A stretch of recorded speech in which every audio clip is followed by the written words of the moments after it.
Hello Ninja Warriors, welcome to yet another power packed session, and in today's session we are going to discuss most expected topics from continuity and differentiability for your midterm PUC second year mathematics examination.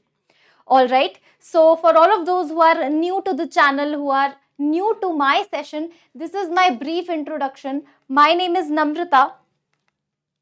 You guys call me Ninja, and I have over more than 10 years of teaching experience in both online and offline, and these are my credentials. I have got various selections in various IITs, NITs and other reputed colleges as well. So now, without wasting any time, let us quickly get into the topic, which is continuity and differentiability. So in first part of this session, we will only talk about continuity, and in second part, we will talk about differentiability. Okay, we'll go with very basics. So these are the most expected topics from the topic continuity. Okay, so subtopics are continuity at a point, right? We need to understand whether the function is continuous at point or not. What is the condition behind that? Another thing is, which is very important, and you can see some of the questions from continuity of a piecewise function in higher marks as well, like 4 marks, 5 marks. So you will see question from piecewise function as well. I will show you everything. Okay, let us now quickly get into the topic continuity, but you know that before understanding continuity, you should have a slight idea about limits. So let us first understand limits and then understand continuity. Okay, now what is the limit? So limit of any function fx. If I say that limit of any function fx at x equals to 3, if I ask you that, students, limit of fx at x equals to 3, so you will have to understand that ma'am is asking that function value at x equals to slightly less than 3. 3 minus means slightly less than 3, a number which is not 3 but less than 3. So we need to understand the value of function at slightly less than 3. That means the number would be 2.99999. That value should match with value of function at slightly greater than 3 plus, that is 3 plus h, that means 3.00001. If these two values, value at 2.999 and value at 3.0001, exactly match with each other and both the values are finite, then we will say that okay, this function fx limit exists at x equals to 3. Okay, and the terminologies you should understand that 3 minus h or 2.999, we call it as left hand limit of the function at x equals to 3. So this will be your left hand limit at x equals to 3, right? And this will be your right hand limit at x equals to 3. So now can I say that limit of a function, of any function, exists at x equals to 3 if its left hand limit LHL is equals to RHL at that point. Here that point is x equals to 3, and they should be equal and finite quantity as well. I hope that this basic definition is clear to you. Now that you have understand that when exactly limit exists, limit of a function at a point, so how do we write? Mathematically you have to understand, right? So limit of fx, x is tending towards a. Now I am taking a general point. I am not taking x equals to 3, I am taking x equals to a. Right? So now if somebody asks me limit of a function at a point, this is the proper definition. Limit of fx where x is tending towards a is equal to limit of fx where x is tending towards a minus. This is exactly left hand limit of function at x equals to a. So basically what I am trying to say is you have to put the value a minus a value which is slightly less than a in place of x. This will be your left hand limit, and this should be equal to your right hand limit, because a plus means you are going slightly greater than a. If these two are equal, LHL and RHL, then you can say that yes, and finite as well, then limit exists at a point. So this is how you have to write. This was for your understanding, but you have to, the definition, proper definition, if anybody asks, you will write this definition. This, then this, then this is equals to L and finite. If you write this proper definition, then you will get, then only you will get marks, otherwise you will lose marks. Okay. So I'll be telling you that how to write answers as well in such a way so that you ensure maximum marks in step marking. So by the very end of the session, the last question of the session will involve a tip related to step marking as well. You know that in mathematics, step marking is very, very useful, right? Very, very important. Okay. So yes, this is all about limit of a function. But ma'am, you are only teaching me limit of a function. The exam is not about limit of a function. Exam is about continuity of a function at a point. So continuity is just one another step after limit. Okay. So continuity of a function at a point says that if you're talking about x equals to a, then the left hand limit, this is your left hand limit, right? This thing is left hand limit at x equals to a, should be equal to right hand limit, but they should be equal. Left hand and right hand should be equal, but it should be equal to your f of a. It should be equal to your f of a. That means exact value of function should also match with left hand limit and right hand limit. Okay. So basically, if I just tell you that continuity, basic difference between limit and continuity. So in limit, suppose at x equals to 3. So I will only think about f of 3 minus equals to f of 3 plus. We will only be concerned about f of 2.99999 value should be equals to f of 3.0001. And if this is left hand, this is right hand, if they both are equal and finite, any quantity L which is finite, then limit exists. But now continuity at x equals to 3, if somebody asks me. So this should be equal, f of 3 minus should be equals to f of 3 plus, but it should be equals to f of 3, my dear students. One more step is there for continuity. Okay. So there are three terms in equality. Okay.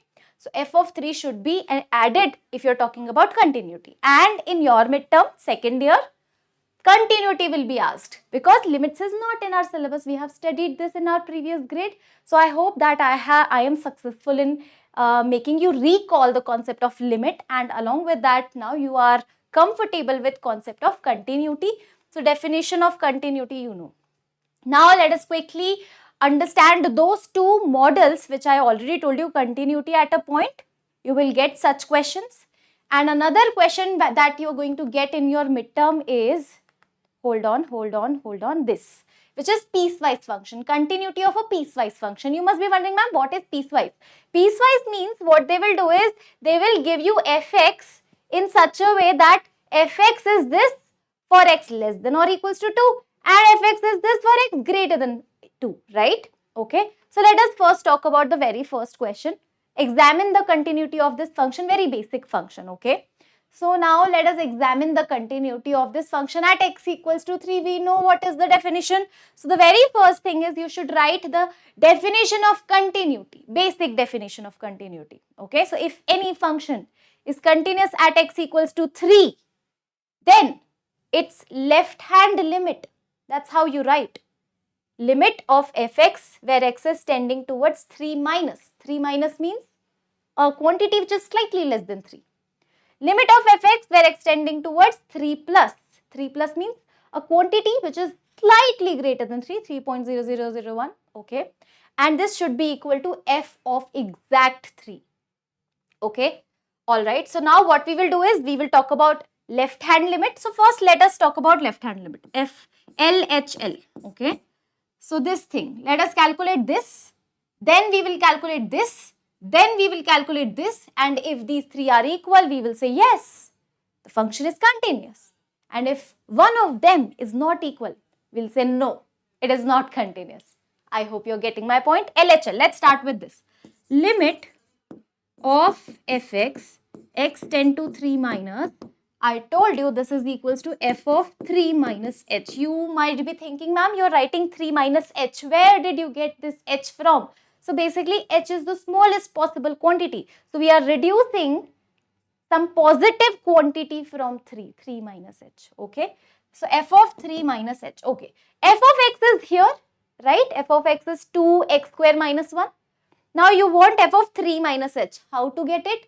Just by replacing this x. You have to replace this x by 3 minus h. So 3 minus h whole square minus 1. If you solve it, what will you get? 2 times. Now a minus b whole square, you can apply, right? 9 plus h square minus 2h minus 1. This h is a very small positive quantity, very, very close to 0. So 18 plus 2h square minus, sorry, this is 6h, right? 6h, so minus 12h minus 1. If you solve it, 17 plus 2h square minus 12h. Now, we need to know the exact value, right? Approximate value. H is very small quantity, so this will be going to become 17 plus a very small quantity which can be neglected. So this is becoming 17, okay? So that means your left hand limit is coming out as 17. Now, in similar manner, you have to find out right hand limit. This is your left hand limit, right? Now let us talk about right hand limit. In right hand limit, what will be the difference? You have to put x equals to 3 plus h. Only the plus sign will be here. So 3 plus h. So this will be 3 plus h whole square. I have done that already for you to save time. So 3 plus h. Now you open this a plus b whole square.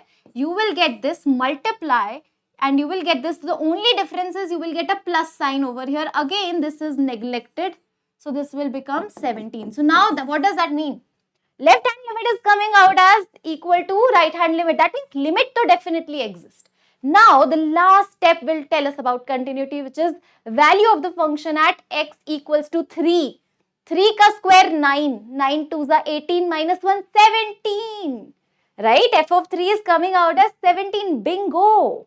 That means your left hand limit and right hand limit and the value of the function, both, all are equal, all three are equal. Hence, the function is continuous at x equals to 3. If you write in such manner, trust me, nobody can snatch even like 0.0001 marks from your question. Full marks, full on full. You can just go and fight with your teacher, okay, why did you not give me full marks? I have written each and everything step-wise, beautifully, okay? Alright, this is how you perform Excel in midterm examination. Now, this is question number 1. Let us talk about the next type, okay, piecewise function. I already told you. Find the value of k. This is very popular, okay? Now, this you can expect in 4 marks specially. So, the value of k if the function is continuous at x equals to 2, okay? Find the value of k if the function is continuous at x equals to 2, okay? So, just basic, even if I don't understand this, even if I do not get what they are saying, I just see continuous at x equals to 2. Can I not write the definition, the basic definition of continuity? Definitely, you will get step marking, right? So, the very first step is continuity at x. For a function to be continuous at x equals to 2, left hand limit of that function, right, at x equals to 2 should be equal to right hand limit of that function at x equals to 2 should be equal to f of 2. 3 things should be equal. If you write it, you will get 1 mark if the question is of 4 mark. Okay. Now apply. Now you know, right? This is a number you have to put in fx which is slightly less than 2. So f of, f of 2 minus h should be equals to f of 2 plus h should be equals to f of 2. This is your left hand limit, right hand limit and value of function at x equals to 2. F of 2 minus h, my dear students, okay. So that means you're looking to put a number which is slightly less than 2. 2 minus h means slightly less than 2, okay. So fx can either be this or be this. I am telling you how to read that function, okay. Alright. So less than 2, clearly less than is here, okay.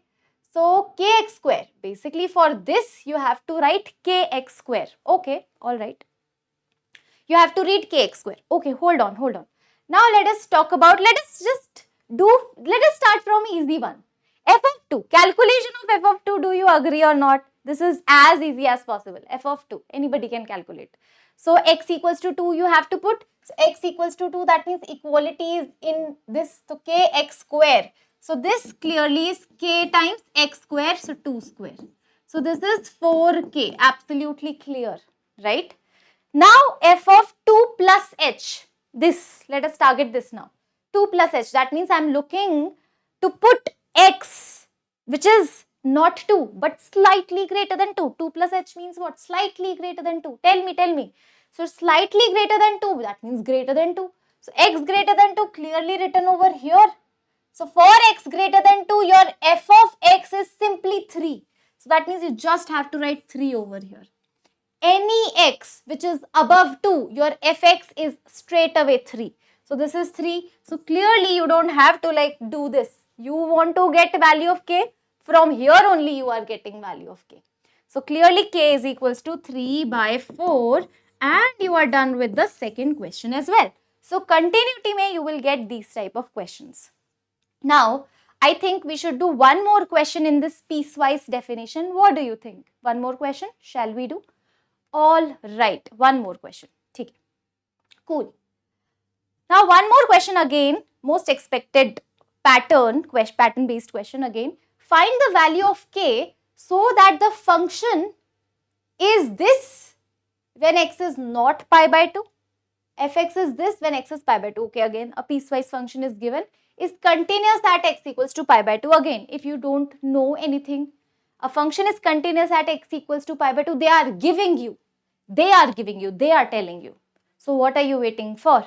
For a function to be repeat telecast, for a function to be continuous at x equals to pi by 2, your limit, by the way, now I am writing general limit. I have not mentioned left hand and right hand. Okay. So general limit is we know that general limit is left hand and right hand should be equal. But yeah, general limit of that function should be equal to f of pi by 2. This is the basic definition of continuity at x equals to pi by 2. Now f of pi by 2, when you put exact pi by 2, you tell me. When x is pi by 2, your value is 3. So this value will be replaced by 3.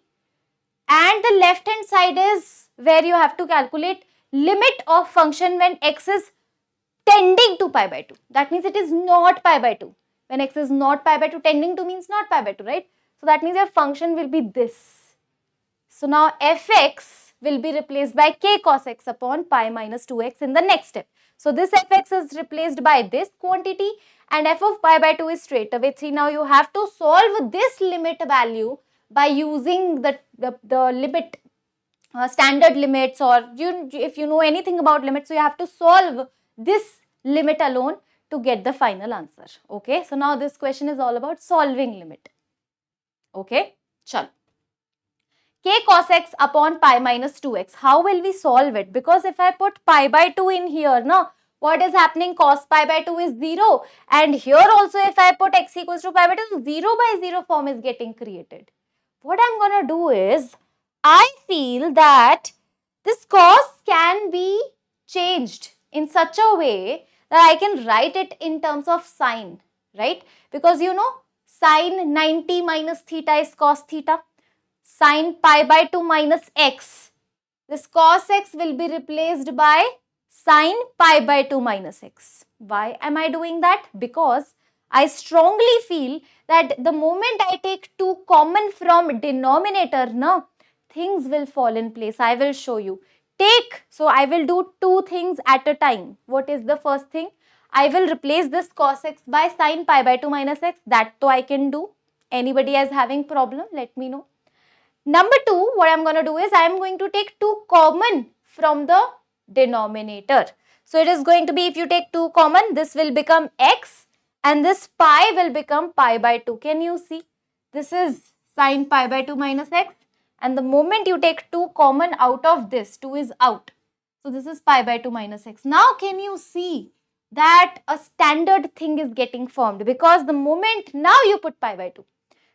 Sine pi by 2 minus pi by 2. So sine 0 is getting created And here also if you put pi by 2, to pi by 2 minus pi by 2, 0 is getting created. Now this reminds me of a standard limit. Please do not forget. Sine x by x is 1 when this x is tending towards 0. Yes or no? Sine x by x. So sine 0 by 0. So sine 0 upon that same 0.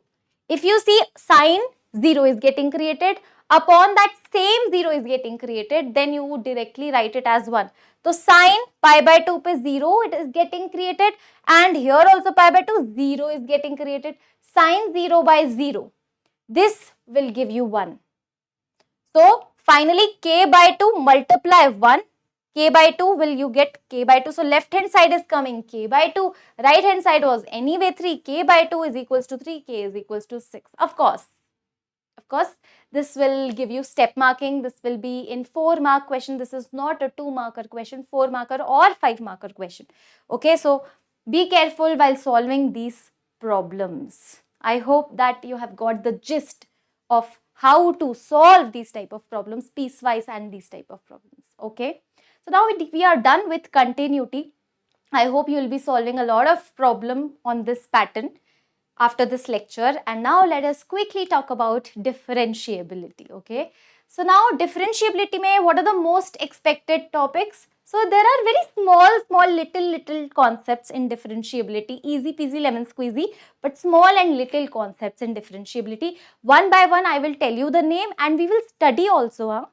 I'm not gonna just do the question directly. No, we will understand the all small concepts. Okay, so first of all, chain rule of a differentiation, that is what you need to understand, because chain rule is something which will be used in almost every question of your differentiation. Number 2, differentiation of implicit function. You must be wondering, ma'am, what is implicit function? That also I will tell you. Then differentiation of one function with respect to another. This is also most expected. Logarithmic differentiation is something which I feel logarithmic differentiation you will see in your upcoming midterm and in your final board examination, I am hoping. Okay. Parametric differentiation you must know, very easy. And the last you can't see maybe, but higher order derivatives. This question you can get 4 or 5 mark question from higher order derivatives in differentiability, differentiation. Okay. Before we just address one by one each and everything, let me just present you handwritten formulas of standard function, derivative of standard function, right? So these functions you all should know that derivative of this is this. Okay. So derivative of a constant function is 0. Derivative of x raised to power n is, n will come in front, x raised to power n minus 1, right? Derivative of log x is 1 by x. Derivative of e raised to power x is ex only. Derivative of a raised to power x is a raised to power x, and log a, let's not forget log a. Okay. Now I have some beautiful trick so that you remember majority of the formula. Derivative of sin x is cos x. Majority of you know this, right? Derivative of cos x is minus sin x. Okay, ma'am. So these two are together. Sin x derivative is cos. Cos is minus sin. Okay, ma'am. Cool. Now derivative of tan x is sec square x, and the derivative of sec x is sec x tan x. Derivative of cosec x is minus cosec x cot x. These are the formula that you should remember. Okay. Now one thing to notice, whenever there is co over here, a negative sign automatically will come into the picture. The moment you see co, negative sign will automatically come into the picture. So this is a trick to remember. Okay. All right. Now the inverse function also. So derivative of sin inverse x you can see is plus 1 upon 1 minus x square root. So this is the formula. Now the moment you see co, just a negative sign will be there. Minus 1 upon square root 1 minus x square. Derivative of tan inverse x, very important, 1 upon 1 plus x square. Derivative of cot inverse x, so negative sign will come into the picture, minus 1 upon 1 plus x square. I hope this helps in remembering some formulas, okay, in recalling also at the time of examination. So these are the derivative of standard functions that you all should remember. I hope that majority in this you already remember it. Do let me know in the comment section, okay. All right. Now, you must be understanding that there are two very basic rules while differentiating. So obviously, if you get log x multiply e raised to power x, and now that you have to differentiate. Are you getting my point? Log x derivative, you know 1 by x. E raised to power x derivative, you know e raised to power x. But when? What will you do when log x is getting multiplied with e raised to power x? You have to have a product rule. Okay. This is your product rule. Product rule says that if you are having two functions product and you have to differentiate that, you have a formula wherein you have to keep first function constant and you have to differentiate second function plus. Keeping second function constant this time and differentiating first function. The u v dash plus v u dash. Okay, this is your product rule. Cool. Now what about division rule? Division rule, that means you have to differentiate u by v, right? So now this you have to remember, division rule. Division rule mein v is here and now in denominator you have to write v square. U by v, derivative of u by v square and v constant. V square, v constant. Now it's same thing. V is constant, derivative of u. U is constant, derivative of v, but there is a negative sign. Please remember, in division rule there is a negative sign. Okay, alright. So I guess we are done with basic formulas of differentiation and derivability. Now what we can do is we can straight away talk about the most expected subtopics. The very first one in that is chain rule of differentiation. You all should know what is chain rule of differentiation. Okay. So suppose you are having, suppose you know that, okay, suppose you know x raised to power n derivative is, ma'am, n x raised to power n minus 1. Okay, this you already know. But what if I replace this x by 3x plus 2, 3x plus 2 raised to power 5. Suppose you have to differentiate this.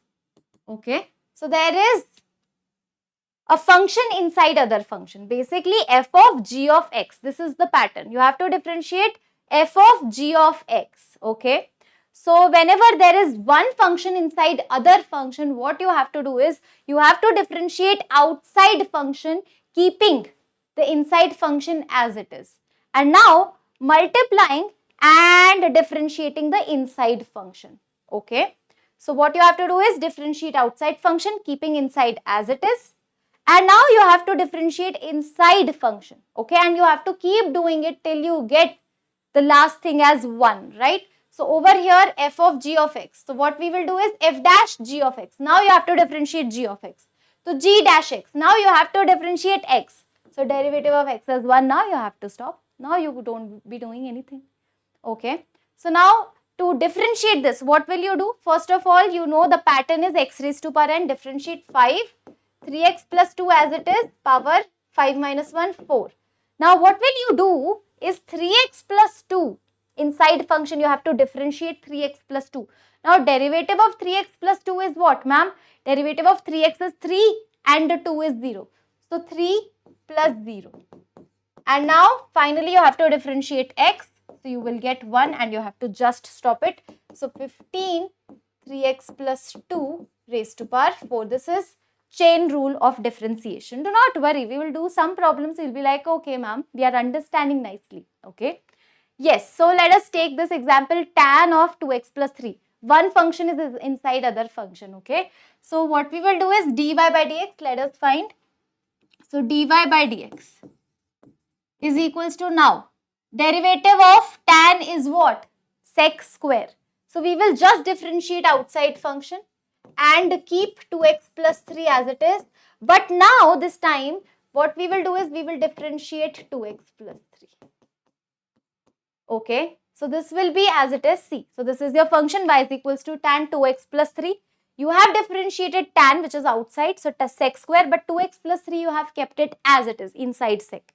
Now you have to differentiate this 2x plus 3 which is inside. So derivative of 2x plus 3 is simply 2 and now you have to differentiate x which is 1. So we are not writing it anything. So 2 times, so final answer will be what? Dy by dx, tell me. 2 times sec square 2x plus 3. And yes, this is your final answer. Okay. And also you have to write the formula which you have used in the box. So here you have used the derivative of tan. So derivative of tan is x square x. So this will give you step marking, my dear students. Obviously, I will tell you that how to get step marking even if you do not know the answer. Okay. All right. Now again, can you see chain rule of differentiation? But there are one function inside the other and other function inside the other. The three functions, right? Sine, cos, x square. So what we will do? So we will do one thing. First of all, let us write y is equals to sine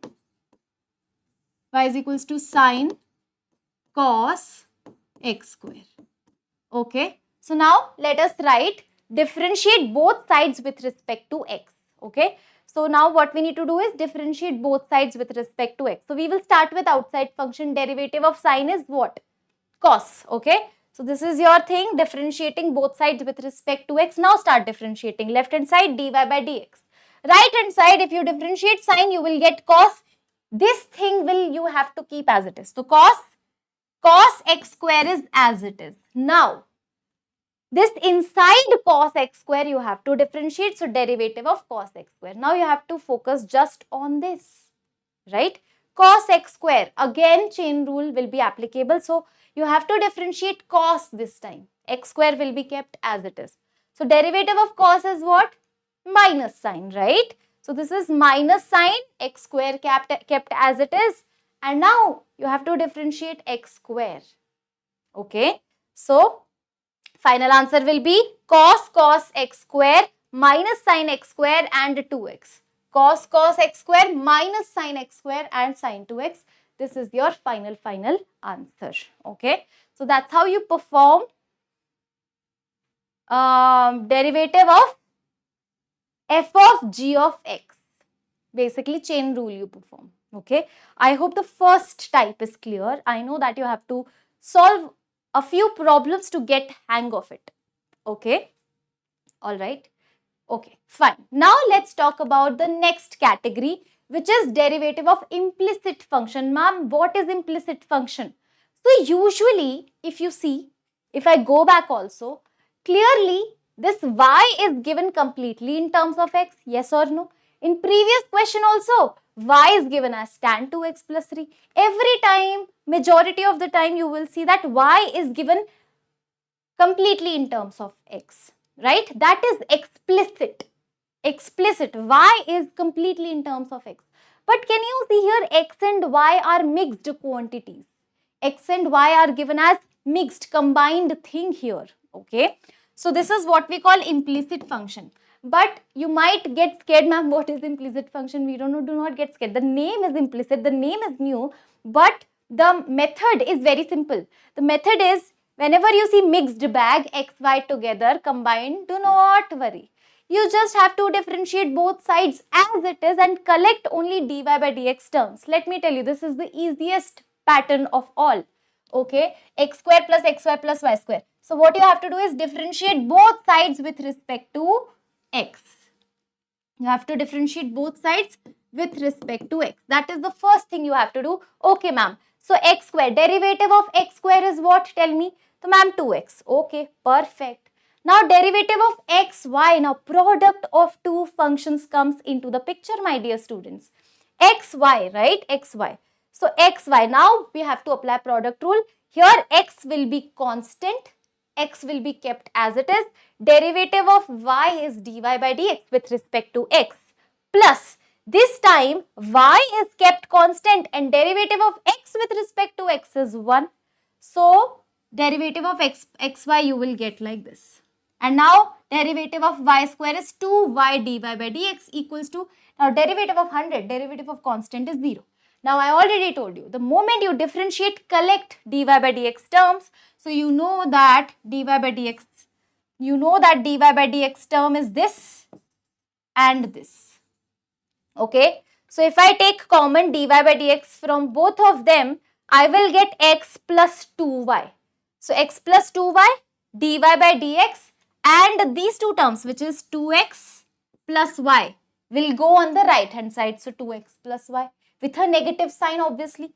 Now you just have to isolate dy by dx. So you have to just send this quantity in the denominator. So minus 2x plus y upon x plus 2y will be your final answer. This is the derivative of implicit function. So just understand the method, the procedure.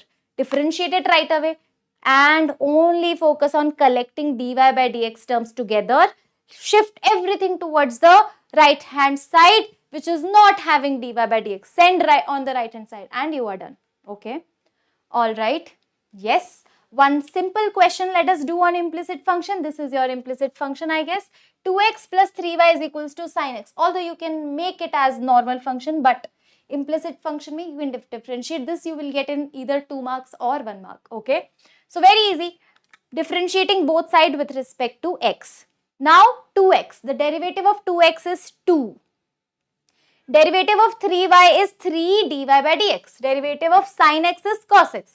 Now you have to do one thing, dy by dx, keep it on the one side, shift everything towards the left hand side. Cos x minus 2 upon 3 will be your answer. Easy peasy. 2 marks you will get. Okay. Alright. Yes. So yes, if it is a 2 mark question, you will get 1 mark for writing this and 1 mark for writing this. Okay. Alright. Cool. So I guess 2 topics we have done, chain rule and implicit differentiation. Now here comes, without even giving you a break, parametric differentiation. Okay. Parametric differentiation, you can see that in this particular case, you will see a different thing in the question itself. Here your x and y both will be given in a parameter, usually t or theta. X is some value of theta, x is having some expression in terms of t or theta, y is also having expression either in t or theta. Okay. So x is a parameter of t, y is parameter of t, and now you have to calculate dy by dx. Easiest thing of all again. So now dy by dx will be actually dy by dt upon dx by dt. See, dy by dx now you cannot find out, because now y is given in terms of t. So you can find dy by dt. So dy by dx will be replaced by dy by dt upon dx by dt. Right? So that now eventually this is the formula. Dy by dx is dy by dt upon dx by dt. That means you have to differentiate this with respect to t. You have to differentiate with respect to t and plug in the values. And obviously I'm going to show you with the help of example. Right? Very basic example. X is given in terms of 80 square, y in terms of 280. The common mistake over here is, okay, I'll tell you the common mistake in the end. Okay. So let's just write x equals to 80 square. Can I just differentiate both the sides with respect to t this time? With respect to t, my dear students. So dx by dt is equals to now 80 square. So a and 2t. So 280 is your dx by dt. Perfect. Now y. Y equals to 280. So dy by dt is equals to 2a, derivative of t is 1, 2a. Now what you want to know is dy by dx. You have that formula. You want dy by dx, which is dy by dt upon dx by dt. The common mistake right now I will tell you, because usually what happens in problem, they will give you x in the beginning and y in the end. First they will give you x, y they will give you later. So the common tendency of just plugging in the value 280 upon 2a, done. But gone, you're wrong. Dy by dt. So this will be in numerator upon 280 will be in denominator. So this is going to become 1 by t, my dear students, 1 by t. I hope that you're getting it. Yes, this is what your parametric differentiation is. Okay. Dy by dx is dy by dt upon dx by dt. And now you have y and x together. Differentiate y with respect to t. Just write. Differentiating y with respect to t. Differentiating x with respect to t. Differentiating and then plugging in the values mindfully. Please do not do that, because majority of the students I have seen in hurry, they will put x in the numerator and y in the denominator. It doesn't work like that. Okay. It's parametric differentiation in front of you. The answer is 1 by t. And now the last two topics. First one is logarithmic differentiation and second is higher order derivative.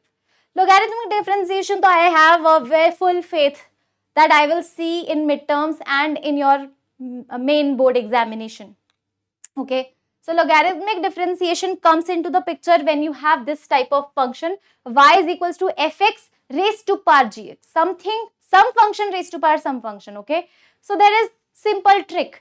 You don't have to worry about it. The moment you see function raised to power another function, take log and then differentiate, my dear students. Take log and then differentiate.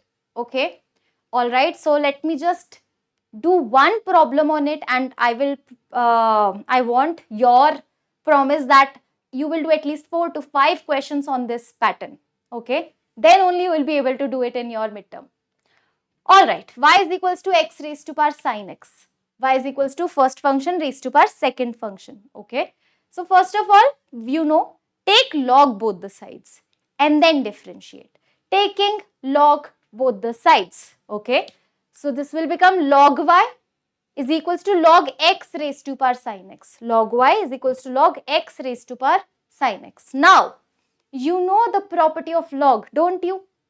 Log of n raised to power a will be equals to, so this a will come in front, a log n. This is the property which we are going to use. Log n raised to power a is equals to a log n. So this log x raised to power sin x, every time you apply the logarithmic differentiation, the first step is same, the property will be same property will be applicable. Sin x will come in front, so that sin and log x will be in product, my dear students, right? So sin x will come in front with the use of logarithmic property. Now we have product of two functions. Sin x will be gone, so it will become log x into sin x. Log y is sin x log x. So basically the question now has become the derivative of two functions. Now you have to apply that formula wherein you have to differentiate by using product of two functions. Okay. So derivative of log x, so log y, you know, differentiating both the sides. Derivative of log y. So differentiating both sides with respect to x. So derivative of log y is 1 by y dy by dx. Please do not forget that. 1 by y, so you know, but because you are differentiating with respect to x, dy by dx is equal to, now you have to apply product rule. What is product rule? uv derivative is equals to uv dash plus vu dash. So this time sin x will be kept constant. Sin x kept constant. Derivative of log x is what? 1 by x. Sin x kept constant. Derivative of log x is 1 by x plus log x kept constant this time, and derivative of sin is cos x. I hope that you are getting it. I hope. So on the right hand side we are getting what? Sin x by x plus log x into cos x, right? And let's not forget this y will go in the numerator of the right hand side because they are asking dy by dx, purely dy by dx. Now what I can do is this y in place of y in the last step, so dy by dx is equals to y will be replaced by x ki power sin x upon x plus log x cos x. That's it.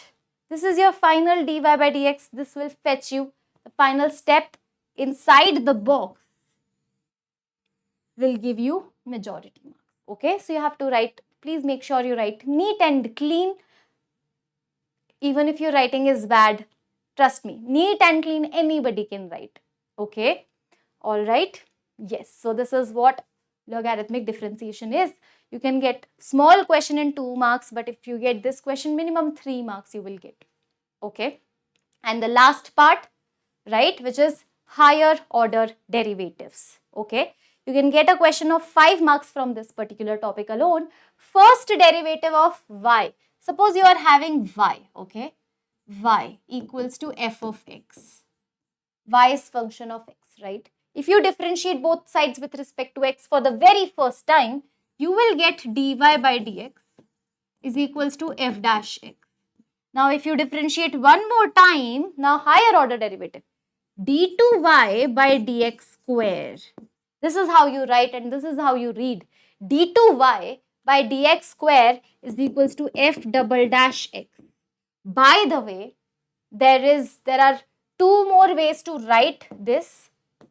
dy by dx can be written down as y1, that is first order derivative, or y dash. This d2y by dx2 can be written down as y2 or y double dash. So if at all in question you will see y1 and y2, please do not get surprised that what is this? Okay, because Ninja ma'am has told you the second order derivative can be denoted by y2 and y double dash. And here comes our last question. Last question, y is equals to tan inverse x whole square. And in higher order derivative, these type of question, this particular model, you have to prove something. You have to prove something. Okay, so this whole statement you have to prove. Now you must be like, ma'am, the expression itself is not looking very easy, but trust me, it will look very easy when you solve it with me, and you will realize that how to tackle these type of questions, right? So this is y2, this is y1. So clearly we have to differentiate it twice. But I will highly recommend that whenever you have this y2 or y double dash or second order derivative in picture, now you differentiate first time, so you have to differentiate nicely without applying any brains. But the second time you are differentiating, now you have to think about something. Okay, I will show you. First time you differentiate without thinking, keep your brains aside, I am fine. But second time, just rearrange something and then differentiate, and you don't have to worry about this. This automatically, this thing will get created. Okay. Yes, y is equals to tan inverse x square, right? So first of all, differentiate it for the very first time. So the moment to differentiate for both the sides, so dy by dx is equals to this 2 will come in front, right? If you differentiate this, 2 will come in front. So this will become, so 2 will come in front. So 2 tan inverse x and then derivative of tan inverse x. So this is chain rule. This is done by chain rule, right? Okay. So dy by dx, let me just show you. Dy by dx is equals to 2 tan inverse x. And now you have to, so you have differentiate the external outer function. Now internal is tan inverse x, so you have to differentiate tan inverse x. So derivative of tan inverse x is something you have to differentiate. Okay. So derivative of tan inverse x, you know, 1 upon 1 plus x square. And if you write it on the right hand side in a block, that okay, ma'am, I know the formula, derivative of tan inverse x is 1 upon 1 plus x square, then it will be better. You will get more marks. Step marking. Okay, so now you are done with this. This is y1, actually dy by dx is y1. And now this is first differentiation is done. And I told you that now do not rush. Second derivative, do not rush. Because now you look here. Can you see y1 is getting multiplied with x square plus 1? Yes, so it's better if we multiply this 1 plus x square on the left hand side and then differentiate. It will be better. There will be two things which will work in our favor if I do that.